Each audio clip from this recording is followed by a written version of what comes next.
All right, well, Rajiv, I have a Diwali gift for you. You do? Fitness equipment.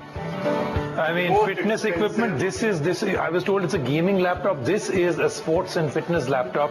I can get You know how much these things cost? You know what the specs are? This is not for you, this is for gamers. This is not Yeah, for I know, people but- like you at but- all.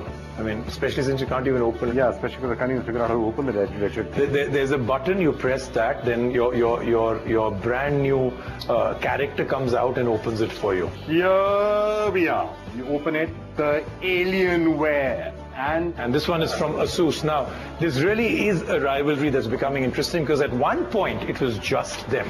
These guys owned the category, there was nobody else, but now there are others. HP is getting into it, ASUS has got into it, Acer is getting into it, so it seems like this is going to be a big market. Question, and I've never understood this. If you're a really serious gamer, wanting to pay, 1.7 lakh rupees for something like this, a laptop? Seriously, don't you want a desktop with big speakers and a mouse and one of those funky keyboards with 500 functions? Absolutely. Buy a laptop. In the 1990s.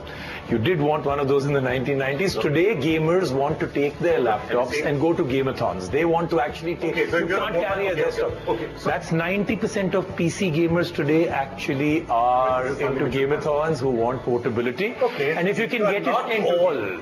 If you're not into gameathons, if you're gaming from the home, then you're in the 1990s again. So that's what I'm saying. You're totally right. Have you seen some of these new keyboards that are available? And if you're a gamer, with those keyboards, instead of typing away on this, they've got multicolored lights, all sorts of stuff. So right. Okay. So you're actually basically saying that if you want one of those things, do you want gold chains also with it? Yeah, but those are nice. I think multicolored lights. I'm a disco dancer. Have you seen the gaming mice you get now?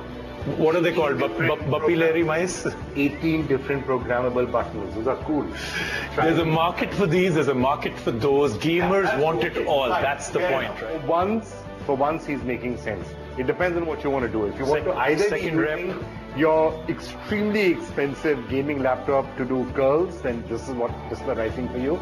Now, which of these two state-of-the-art gaming 101 laptops will be buying? The laptop you're going to 102. 103. Really? There you go. It's lighter than that. It's lighter than that? Okay, one-handed curls. How about that?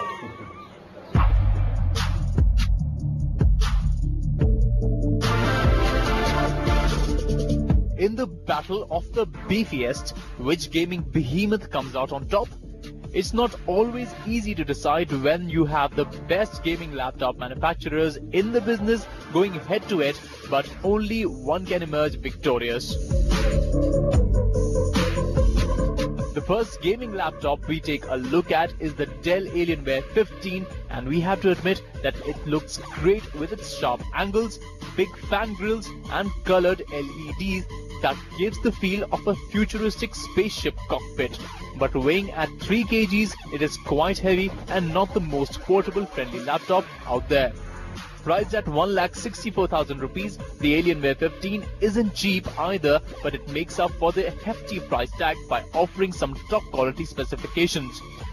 Under the hood, a quad-core Intel i7 processor with a base clock of 2.6 GHz powers our review unit. It also includes 16 GB of RAM and for storage packs in 1 GB mechanical drive.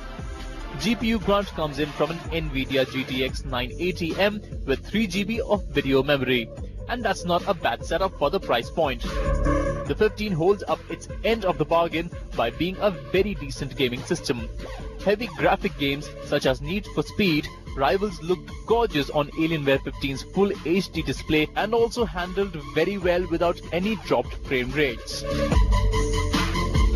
The other laptop we got our hands on was the ASUS ROG G751JM, and just one look at this bad boy is enough to tell you it's a gaming laptop.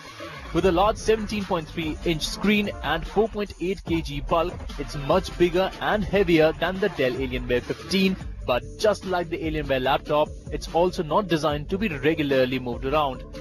But what the ASUS ROG lacks in portability, it of course makes up for it with sheer power and performance.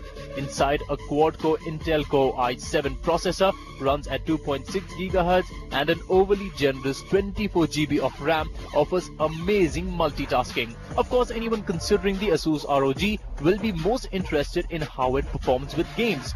Well, as luck would have it, it is equipped with the powerful NVIDIA GeForce GTX 860M processor, which provides plenty of grunt for today's games with maximum graphics settings. Both the Dell Alienware 15 and ASUS ROG G751JM will fulfill both gaming and every day-to-day requirements, but if we had to pick one, we would likely go for the ASUS offering. It pretty much offers similar specifications as the Alienware 15, but then also comes with a larger screen, packs in more RAM, and is also cheaper at 1,27,000 rupees. Okay, so those are two of the best gaming laptops you can buy if you do want to buy a laptop and not a desktop. But time for us to slip into a break, but do remember, for a lot more on all of this,